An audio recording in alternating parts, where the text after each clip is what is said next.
बिस्मिल्लाहिर्रहमानिर्रहीम अस्सलामुअलैकुम। रोज़ी वॉइस चैनल में आप सबको खुश आमदीद। आज मैं आपके लिए एक बहुत ही अच्छी और दिलचस्प कहानी लेकर आई हूँ। कहानी शुरू करने से पहले आप सबसे गुजारिश है कि आपने अगर अभी तक मेरे चैनल को सब्सक्राइब नहीं किया तो उसको सब्सक्राइब कीजिए और साथ जो बेल आइकन है उसको क्लिक कीजिए ताकि हर नई आने वाली वीडियो आप तक आसानी से पहुँच सके। मैं बहुत खूबसूरत थी और मुझे ऐसी बीमारी थी कि कोई मेरे करीब नहीं आ सकता था। मेरी शादी होती तो शोहर छोड़कर भाग जाता और कहता, तू बदबूदार है। तंग आकर मेरे घर वालों ने मेरी शादी कचरे वाले से कर दी। शादी के बाद वो कचरे वाला बोला कि अच्छा हुआ तेरे पास से बदबू आती है और तू मेरी बीवी है। अब मुझे दौलतमंद होने से कोई नहीं रोक सकता। मैं उसकी बात न समझी, लेकिन वो उसी रात मुझे एक बॉम्ब देकर बोला, इसे अच्छे से अपनी कमर पर लगा ले, जबकि मुझे कमर दर्द भी ना था। अब मैं रोज शोहर का दिया हुआ बाम लगाती। एक दिन बोला, आज रात तेरा इम्तिहान है कि तू मेरे लिए क्या कर सकती है। और फिर घर में 5 लोगों को बुलाया, जिनको देखते जान निकल गई कि वो मेरे पहले शोहर। मेरा नाम महनूर है। मेरा ताल्लुक सूबे पंजाब से है। हर इंसान को यही लगता है कि उसके दुख सबसे बड़े होते हैं। जो दुख, तकलीफ, जो अजीतें उसने बर्दाश्त की हुई हैं, कभी कोई और नहीं कर सकता। जबकि ऐसा नहीं होता। बहुत से ऐसे लोग इस दुनिया में मौजूद होते हैं जिन पर बहुत आजमाइश आती हैं, और कुछ लोगों को सब कुछ रखा एक प्लेट पे मिला होता है और उनको कदर नहीं होती। हम 5 बहन भाई थे। एक औरत के घर जब बेटी पैदा होती है तो उसी के ससुराल वाले बातें करने लग जाते हैं कि ये कभी बेटा पैदा नहीं कर सकेगी। और मेरी माँ के साथ भी ऐसा ही हुआ था। जब चौथी बेटी पैदा हुई तो सभी खानदान वालों ने कहना शुरू कर दिया, दूसरी शादी कर लो, तुम्हारे घर में बस बेटियां ही पैदा होंगी। और मेरी अम्मी रोती रहती थी। बजाय कोई उम्मीद दिलाने के, तसल्ली देने के, सभी कहते दिल पर पत्थर रखकर अपने शोहर की दूसरी शादी करवा दो। और कुछ कहते किसी पीर फकीर से दम करवाना था। हो सकता किसी ने बेटे की बंदिश की हो, जो बेटा नहीं हो रहा। सब लोगों की अजीब बातें थी। और दादी मेरे दादा अब्बू को कहती, देख लिया अपनी भतीजी लाने का नतीजा। कहा भी था ना कि बेटे की शादी अपनी बहन के घर पर ना करो। किसी ने मेरी एक नहीं सुनी। हमारे सियाने कहते थे कि जिस घर बहनें ही बहनें हों, उस घर कभी इकलौते बेटे की शादी नहीं करनी चाहिए, वरना नस्ल आगे नहीं बढ़ती और उसके घर भी बेटियां ही पैदा होती हैं। अब संभालते रहो पोतियां अपनी। और दादी रोने लगी। मेरी अम्मी मुझे बताया करती थी, जब मैं पैदा हुई किसी ने आगे बढ़कर मुबारकबाद भी नहीं दी थी और ना किसी ने मुझे कभी उठाया था। बस मेरी बहनें थी जो उठा लेती, पर बाबा भी अब ना उम्मीद हो चुके थे कि उनकी नस्ल आगे नहीं बढ़ सकती। फिर एक बार फूफो अम्मी को किसी पीर के पास ले गई और वहां से तावीज धागा करवाया। और फूफो ने कहा कि इस पीर के हाथ में बड़ी शिफा है, तुम देखना एक ही तावीज से बेटा पैदा होगा। पूरे 10,000 का तावीज था इस पीर ने। और जब मैं 2 साल की हुई तो बेटा ही पैदा हुआ था। सब बहुत खुश थे और फूफो कहने लगी, देखा पीर साईं के तावीज का कमाल। ये पीर तावीज धागे और उनसे बेटा पैदा होगा। और ये सब झूठ होता है। अगर इन पीर के तावीज धागों से बेटे पैदा होते तो आज कोई भी माँ कभी बेटी न पैदा करती। सभी के घरों में बेटे होते। कभी कोई औरत अपने मर्द की मार पीट न सह रही होती। कभी कोई बेटी अपनी माँ से चोरी छुप कर न रो रही होती। बेटे हों या बेटियां, ये तो ऊपर वाले की देन होती है। पहले के जमाने में पीर, तावीज, जादू टोने बहुत कम हुआ करते थे, पर आज के दौर में ये काम बहुत बढ़ चुका है। बल्कि अब ये एक कारोबार बन चुका है और न जाने आने वाले सालों में कहाँ तक पहुँच जाएगा। जब तक हमारे साथ कुछ ना हो हम यकीन नहीं करते, पर जादू होता है और मैं अपनी आंखों से जादू होते देखा था। मैंने खुद अपनी जिंदगी के 30 साल मैंने जादू के असर में गुजार दिए थे। मुझे लगता था मेरी जिंदगी यूं ही खत्म हो जाएगी। मेरे घर में जब से भाई पैदा हुआ था किसी को भी मैं नजर ही नहीं आती थी। सब भाई से मोहब्बत करते। अम्मी बाबा सभी भाई के नाज नहरे उठाते। बहनें बड़ी थी, स्कूल जाती थी। मैं जैसे भाई के खिलौनों से खेलने लगती तो दादी मेरे हाथ से खिलौना छीन लेती। कहती, क्यों अपना साया डाल रही हो मेरे पोते की चीजों पर। पहले इतने सालों बाद मंतू मुरादू से पोता मिला है। और मैं रोती हुई अम्मी के पास चली जाती और अम्मी भाई को गोद में उठाकर प्यार कर रही होती, पर मुझे खुद से दूर कर दिया था। सब बच्चे माँ के लिए बराबर होते हैं, पर मैं नहीं थी। मुझे लगता अगर मेरा भाई पैदा ना हुआ होता तो शायद सब मुझसे प्यार करते और अम्मी भी मुझे अपने हाथ से खाना खिलाती, मेरे बाल बनाती, पर ये सब ख्याल थे। मैं स्कूल जाने लगी थी। मुझसे बड़ी बहन तैयार कर देती, जबकि मेरी सबसे बड़ी बहन उसे लाड प्यार ने बिगाड़ डाला था। उसे बस अपनी फिक्र होती थी। दादी कहती अगर इसे ना पैदा करती तो कितना अच्छा होता, हर वक्त गला फाड़ फाड़ कर रोती रहती है। मेरे तो सर में दर्द इसी की वजह से रहने लगा है। मैं तब छोटी थी और मेरे जहन में ये सभी बातें नक्श हो जाती थी। हमारे घर के साथ फूफो का घर होता था। मैं उनके बच्चों के साथ खेलने लगती तो वो मुझे घर के काम में लगा देती, मुझे खेलने ना देती, और अगर बर्तन टूट जाता तो वो मुझे मारती। मैं रोते हुए घर आती तो अम्मी और मारती, क्या लेने गई थी वहां। पर मैं खेलने जाती थी घर पर, दादी नहीं खेलने देती थी, और उनकी बातों से जान छुड़वाने के लिए मैं फुप्पो या हाला के घर चली जाती, पर मुझे प्यार किसी ने भी एक बार अपने गले नहीं लगाया था। मुझे कोई भी प्यार प्यार नहीं करता था। मैं बहुत डरपोक और दब्बी सी रहती थी। स्कूल में भी डर डर कर रहती थी। हमारी टीचर भी मुझे मारती थी। उन्हें मैं कभी अच्छी नहीं लगती थी, क्योंकि दादी उसे बहुत बुरा भला कहा करती थी, जिसका बदला वो मुझसे लेती। हमारे गांव में सभी टीचर्स ऐसी ही थी। कोई खास पढ़ाई नहीं थी और घरों में भी तब बच्चों को पूछा नहीं जाता था। तब सबको यही लगता था बच्चे जो कुछ स्कूल से पढ़ आए हैं। वक्त गुजरता गया और जब मैं 8वीं जमात में हुई तो फूफो ने मेरा रिश्ता मांगा। अब अम्मी की कंडीशन पहले जैसी नहीं रही थी। दादी के इस दुनिया से चले जाने के बाद इस घर में अम्मी की चलती। फूफो ने मेरा रिश्ता मांगा। अब्बा तो बहुत खुश थे, पर अम्मी ने इनकार कर दिया और अब्बा से कहा आप अच्छे से जानते हैं आपकी बहन का शोहर क्या काम करता है, और मैं हरगिज अपनी बेटी वहां नहीं दूंगी। पर फूफो जिद लगाकर बैठ गई। जब बड़ी आपा ने पूछा तो अम्मी ने कहा मैं खानदान में किसी बच्ची की शादी नहीं करूंगी। जो वक्त मैंने गुजारा है, जो बातें मैंने सुनी है, मैं नहीं चाहती वो सब मेरी बेटियां भी बर्दाश्त करें। और फूफो को इनकार कर दिया। मैं अपनी जिंदगी में हर उस शख्स को खो रही थी जिससे मुझे मोहब्बत थी। मैं अपने आप को बहुत बदनसीब समझती थी। पहले हमारे स्कूल में एक नई टीचर आई थी, वो मुझे बहुत अच्छी लगती थी, पर अचानक जवानी में उनकी मौत हो गई। फिर दादा अबू जो मेरा वाहिद सहारा थे, जो मुझसे बहुत मोहब्बत करते थे, वो भी मुझे छोड़कर चले गए। आहिस्ता आहिस्ता हर वो रिश्ता मुझसे दूर हो गया जिससे मुझे बहुत मोहब्बत थी। और फिर एक दिन अब्बा की अचानक मौत ने सब कुछ खत्म कर दिया था और हम सब बिखर कर रह गए थे। अम्मी की शादी कम उम्र में हुई थी और कोई भी ये नहीं कह सकता था कि उनके बच्चे भी हैं। और फिर ननियाल वालों ने बहुत कोशिश की कि मेरी अम्मी दूसरी शादी कर ले, पर उन्होंने नाना अब्बू से कहा मेरे 5 बच्चे हैं, मेरा बेटा भी है, मैं इन सब को छोड़कर कैसे शादी कर सकती हूँ, मेरा यही नसीब था। नाना अब्बू ने कहा शोहर एक बीवी का मुहाफिज होता है, अब वो नहीं रहा तो तुम इन हालात में कैसे रहोगी, अपने बच्चों को खिलाओगी कहाँ से, और ऊपर से बच्चियां जवान हो रही हैं, कल को उनकी शादियां करोगी, इसलिए बेहतर है शादी कर लो, बच्चियों को बाप और तुम्हें साहिबान मिल जाएगा। पर अम्मी नहीं मानी और ऐसे ही वक्त गुजरता गया। यतीमी की जिंदगी बहुत बुरी होती है। जिस दिन एक बच्चा यतीम होता है उसी दिन उसकी बदकिस्मती शुरू हो जाती है। हर रोज कोई ना कोई पत्थर मारने वाला मिल जाता है और एक लड़की, और उसके लिए आजमाइशें शुरू हो जाती हैं। मेरी अम्मी ने सिलाई कढ़ाई की जैसे भी किया, हम बहनों को पढ़ाया लिखाया। मैं बहुत ज़हीन थी और हर काम में माहिर थी। मैं सारा दिन अपनी गुड़िया के साथ खेलती रहती, उसके नए नए कपड़े बनाती रहती, जिसे अम्मी देखकर बहुत खुश होती और मुझे प्यार से पास बिठा लेती। तब मुझे बहुत अच्छा लगता था। और इन्हीं दिनों हमारे घर में सादा मोबाइल फ़ोन आया, जो नाना अब्बू देकर गए थे कि आजकल की ज़रूरत है और जब दिल करे हम उनसे बात कर लिया करें। और बड़ी फूफो भी हमारे पास आकर रहने लगी थी। उनके मियाँ ने उनको घर से बाहर निकाल दिया था। ये वही फूफो थी जो पीरू को बहुत मानती थी, पर छोटी फूफो की निस्बत अच्छी थी। मोबाइल अभी किसी को भी इस्तेमाल करना नहीं आता था। ये आज से 16-17 साल पहले की बात है, जब हर घर में मोबाइल नहीं होता था। और फिर हर रोज मेरी बहन छुप छुप कर किसी से बात करने लगी और छोटी बहन की भी बात करवाने लगी। वो हंस हंस कर बातें किया करती थी। अम्मी सारा सारा दिन सिलाई के कामों में या फिर किसी के घर गई होती, किसी ना किसी काम से, और मुझे बहुत दुख होता। अम्मी इतनी मेहनत करती हैं और मेरी दोनों बड़ी बहनें ये काम किया करती हैं। हम 4 बहनें थी और एक भाई था। मेरी सिर्फ एक बहन अच्छी थी जो मुझसे बड़ी थी, वही मेरा ख्याल रखती थी।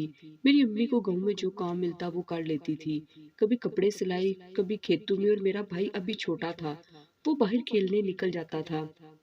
मैंने एक दिन अम्मी को बताया तो अम्मी ने मेरी दोनों बहनों को बहुत डांटा और जल्द अज जल्द उनकी शादी कर दी, जबकि आपी कहती उसे अपनी पसंद की शादी करनी है और उम्मी अम्मी उसे कहती तुम्हारा बाप मर चुका है, अब कौन सी हाक मेरे सर में डालना चाहती हो। अगर किसी को जरा से सा भी शक हो गया या कोई बात सुन ली तो पूरे खानदान में एक तमाशा बन जाएगा। लोग मेरी तरबियत पर उंगली उठाएंगे। और फिर एक दिन मेरी बड़ी बहन ने मुझे बहुत मारा, कहती सारी फसाद की जड़ तुम हो, तुमने मेरी खुशियां मुझसे छीन ली हैं। और ये बात आपी ने अपने दिल पर ऐसी ली थी कि आने वाले वक्त में हम बहनें एक दूसरे से बहुत दूर हो गई। मेरी बहनों की शादी एक साथ कर दी, पर कहते हैं इंसान की जो आदत एक बार लग जाए वो बहुत मुश्किल से जाती है। और मेरी बहन शादी के बाद भी उसी लड़के से बात करने से बाज नहीं आई। हर दूसरे दिन वो मायके में होती और सभी को यही था, वैसी कोई बात नहीं हुई। और एक दिन आपी अम्मी के मोबाइल से बात कर रही थी, मुझे बहुत गुस्सा आया। और फिर एक दिन जब आपी अपने दोस्त से मिलने गई तो फोन पर कॉल आने लगी। मैंने डरते डरते कॉल उठा ली और उस लड़के ने पूछा कौन? तो मैंने अपना नाम बताया और उसने आपी का पूछा। आपी ने इस लड़के को अपना नाम गलत बता रखा था और अपनी शादी का भी नहीं बताया था। मैंने सब कुछ इस लड़के को बता दिया और जैसे ही रात को आपी छत पर जाकर उस लड़के से फोन पर बात करने लगी तो उसने बहुत बेइज्जती की और आपी रोती हुई अम्मी के पास आई। मुझसे एक गलती हुई थी, मैंने फोन पर उस लड़के को अपना नाम बता दिया कि भाई आप फोन ना किया करो, मेरी बहन की शादी हो गई है, आपकी वजह से उसका घर खराब हो रहा है। मुझे तब समझ नहीं हुआ करती थी, तब ये सब कुछ बहुत गलत लगा करता था, वरना आजकल के बच्चे तो बहुत होशियार हैं। और जैसे अम्मी को पता चला तो मुझे बहुत मारा। अम्मी ने कहा कमबख्त, तेरा बेड़ा गर्क हो जाए, तुम्हारी वजह से मेरी बेटी रो रही है, अब उसकी शादी हो चुकी है और जिससे भी बात करे तुम्हें उसकी माँ बनने का किसने कहा था। अम्मी ने पहली बार मुझे इतना मारा था। मेरे हाथों को चरपाई के नीचे देकर मुझे मारती रही और मेरे कानों में एक ही आवाज गूंजती रही, अम्मी ने मुझे बद्दुआ दी थी और बड़ी बहन ने जो गलती की तो अम्मी ने उसे कुछ भी नहीं कहा था और मैंने सच बोल दिया तो उसकी ये सजा थी। मेरे सभी बहन भाई फूफो सभी देख रहे थे, किसी की हिम्मत नहीं थी कि मुझे छुड़वा सकती और आप ही बैठी मुस्कुरा रही थी। आपी ने मुझे कहा अब कभी भूल कर भी मेरे रास्ते में मत आना और मुझे ठोकर मारती हुई चली गई। उस दिन से सभी रिश्ते मेरे दिल से उतर गए। शायद मैंने गलत किया था पर मैंने सच बोला था। अम्मी को बड़ी आपी से बहुत प्यार था, सवाए शादी के उसकी हर जिद को पूरा किया था। आपी बहुत खुशकिस्मत थी, पहले उसे अब्बू ने, दादी ने, सभी ने बहुत प्यार दिया था, फिर इस पर कोई सख्ती नहीं की थी। यहाँ तक कि अब्बू के जाने के बाद भी अम्मी ने कभी आपी को किसी काम पर नहीं लगाया था। घर के काम हम छोटी बहनें ही करती थी, बड़ी बहन की हमारे साथ कभी बनती ही नहीं थी। और मेरी बहनें कहते अम्मी की यही एक बेटी है, हमें तो कहीं से उठाया होगा। और मैं उनसे कहती तुम दोनों को तो फिर भी प्यार मिला है और मुझे देखो, मुझे कोई भी प्यार नहीं करता, मेरे बाल देखो कितने गंदे हैं। और अम्मी ने कभी मेरे बाल भी नहीं बनाए और मुझसे बड़ी बहन मुझे अपने साथ लगा लेती और मेरे आंसू साफ करती। मैं बहुत हसास थी। स्कूल में भी जब जल्दी छुट्टी हो जाती तो घर आकर सीढ़ियों में बैठ जाया करती थी, क्योंकि अब्बू भी काम पर होते थे और अम्मी कहीं बाहर निकल जाती। हमारा गांव भी बहुत बड़ा था और मुझे बहुत खौफ आता था। हमारा घर भी बहुत बड़ा था। गर्मियों की दोपहर में भी सीढ़ियों में जाकर बैठ जाती और छुप छुप कर अपने सहन में देखती और कभी छत पर चढ़कर अम्मी की बहनों को देखती कि वो स्कूल से आ रही हैं या नहीं। मेरे अंदर का ये डर, ये खौफ कभी नहीं जा सकता था। आज 30 साल गुजर गए पर मेरे अंदर का खौफ आज भी वहीं मौजूद है। फिर अब्बू के जाने के बाद घर बिल्कुल खाली हो गया। मेरे बुजुर्ग भी एक एक करके जा चुके थे। पहले इस घर में बहुत रौनक हुआ करती थी पर अब खाली हो गया था। मैं नवीं जमात में थी और हमारे घर में आए दिन अजीब रंग की मिट्टी गिरती थी। जैसे रात को सोते तो पता नहीं कैसे पूरे सहन में वो मिट्टी हमारे ऊपर गिरती और हम डर कर बैठ जाते थे। और कभी कमरे की दीवारों पर खून के छींटे पड़े होते, सभी परेशान रहने लगे थे। दोनों बहनें अपने ससुराल से मैके आकर बैठी थी और अम्मी बिस्तर से जा लगी थी। सब कुछ अचानक हो रहा था और मेरे साथ कुछ दिनों से अजीब चीजें हो रही थी। मैं पढ़ने की कोशिश करती तो मुझसे पढ़ा नहीं जाता था, स्कूल में भी डर महसूस होता। मैट्रिक के इम्तिहान बहुत मुश्किल से दिए थे। अम्मी को लगा ये सब छोटी फूफो करवा रही हैं जिन्होंने कभी मेरा रिश्ता मांगा था और जब ये बात बड़ी फूफो से कही तो वो चुप हो गई, कहने लगी, वो उस गांव से जा चुकी है, मुझे नहीं लगता वो ऐसा काम करेगी। अम्मी ने कहा, उसका शोहर खुद पीर है, अगर वो नहीं तो फिर हमारा कौन दुश्मन है जो ऐसे काम कर रहा है। मेरी बेटियों के बसे बसाए घर टूट रहे हैं। फूफो ने कहा, मैं कुछ करती हूँ। और फिर अम्मी ने नानी अम्मी के बीमार होने की वजह से मुझे ननियाल भेज दिया। मेरी एक खाला नाना अब्बू और नानी अम्मी के साथ ही रहती थी, और वहां भी मुझे ऐसा ही महसूस होता। हालांकि वो सब मेरा बहुत ख्याल करते थे, मुझसे बहुत मोहब्बत करते थे, पर पता नहीं क्यों मुझे डर लगता था। हर वक्त ऐसा लगता जैसे कोई मुझे देख रहा है, और फिर ऐसा लगता जैसे कोई मेरे पीछे चल रहा है। रात को सोते मैं बहुत डर जाती थी। मेरी नानी अम्मी एक इमाम साहब से मुझे तावीज करवा कर दिया, तो उसने बताया कोई हम सब घर वालों पर अमल करवा रहा है, जिसके असरात हैं। आपको जल्द कुछ करना होगा। जादू जितना पुराना होता जाता है, फिर ये जल्दी अपना असर खत्म नहीं करता। बड़ी फूफो जिस पीर के पास जाती थी वो भी यहाँ से फ्रॉड करके भाग चुका था। फूफो आए दिन नया पीर ढूंढ लेती थी, पर हमारे घर का कोई भी काम नहीं हो रहा था और पैसा अलग बर्बाद हो रहा था। नानी अम्मी को किसी फकीर औरत का बताया, तो उन्होंने जादू की काट करवाई, और फिर कुछ दिन अच्छे गुजरने लगे। मैं नानी अम्मी के घर ही रहने लगी थी।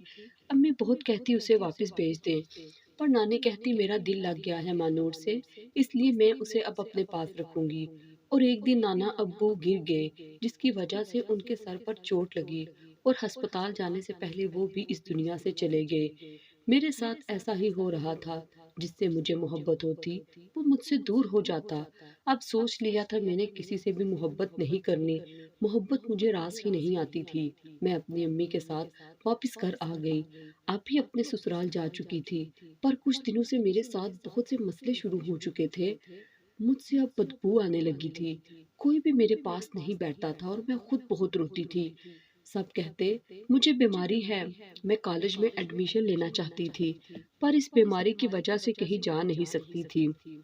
मुझसे बड़ी बहन की भी शादी हो गई थी, और अम्मी ने मुझे कमरे में ही बंद रखा था, और मैं रोती रहती। मेरी सबसे बड़ी बहन ने कहा, यही मेरी तुम्हारी सजा है।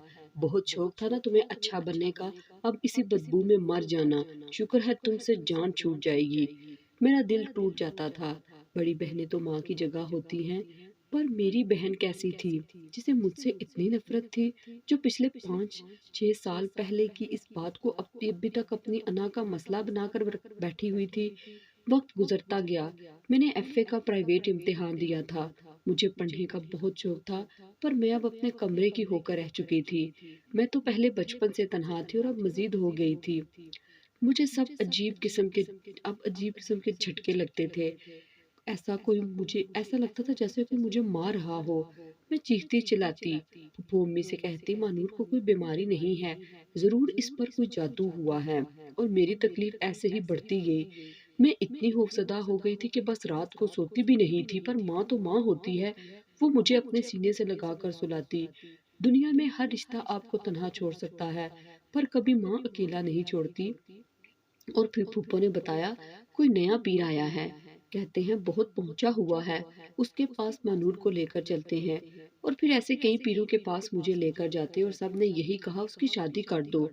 मैं बहुत खूबसूरत थी, पर मेरी बीमारी की वजह से मेरे पास कोई भी नहीं आता था।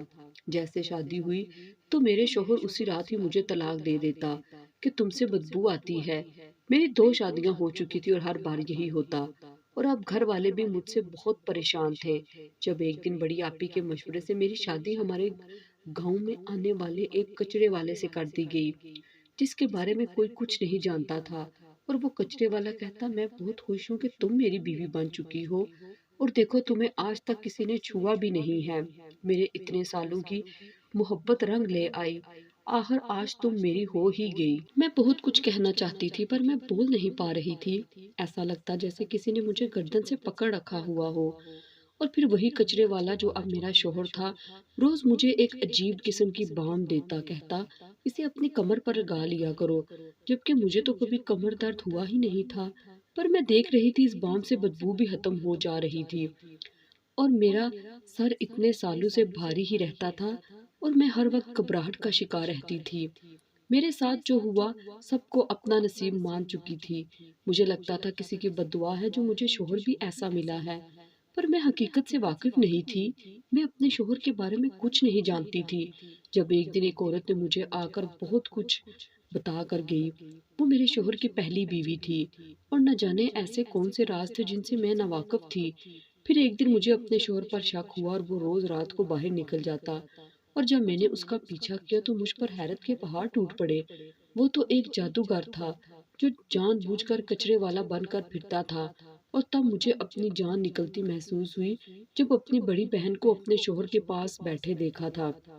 वो कह रही थी, तुमने वादा किया था अपना मकसद पूरा करते हैं, इस मानूर को छोड़ दोगे और उसको पागल बना दोगे। तुमने मेरा काम नहीं किया। मैं सबको तुम्हारी और तुम्हारी माँ की असलियत बता दूंगी। तुम मेरी फूफो के बेटे हो। मुझे अपने कानों पर यकीन नहीं आ रहा था और मैं अंदर कमरे में दाखिल हो गई। मेरा शोहर और मेरी बहन, उनके चेहरे का रंग बदल गया था। मैंने कहा, कभी कोई इस बात पर यकीन नहीं करेगा कि एक बहन दूसरी बहन की दुश्मन निकलेगी। मैंने 10 साल एक तकलीफ में गुजारे थे, हर पर रोते तड़पते गुजारे थे। सब मुझे बदबूदार लड़की कहते थे, मुझ पर हंसते थे, मुझे धक्के देते थे, और मैं समझ ही नहीं सकी। तुम सब तो मिले हुए हो, और ये मेरी फूफो का वही बेटा था जिसने बहुत साल पहले मेरा रिश्ता मांगा था। और फिर वही छोटी फूफो गाँव छोड़कर चली गई थी और मेरी बड़ी बहन मेरी दुश्मन बन गई थी। सिर्फ इसलिए उसकी पसंद की शादी मैंने नहीं होने दी थी। वो दोनों पता नहीं क्या कुछ बो रहे थे और मैं वहां से भागती जा रही थी। कहाँ जाना था मुझे पता नहीं था। जैसे सब बीमारी कहते थे, वो जादू था जिसकी वजह से मुझसे बदबू आती थी। मेरी जिंदगी मेरे अपनों ने बर्बाद कर दी थी, सिर्फ नफरत में आकर। जबकि जो कुछ हुआ उसमें मेरा तो कोई कसूर ही नहीं था। मैंने अपना गांव अपना शहर छोड़ दिया था। पीछे क्या हुआ मुझे नहीं पता। मेरी माँ भी इस दुनिया से चली गई। उन्हें सब पता चल गया था। उनसे सदमा बर्दाश्त नहीं हुआ और मुझे एक बूढ़ी औरत मिली जिसकी कोई औलाद नहीं थी। मैं उसके साथ उसके घर रहती हूँ। उसने पराई होकर मेरी बहुत मदद की थी, और सोचती हूँ क्या कोई इतना भी गिर सकता है कि अपनी अना और जिद में आकर किसी की जिंदगी बर्बाद कर दे। पर ऐसे लोगों पे ये बात क्यों भूल जाते हैं। जिंदगी मकफात अमल है। हम किसी के साथ जो करते हैं उसका हमें फिर हिसाब भी देना होता है।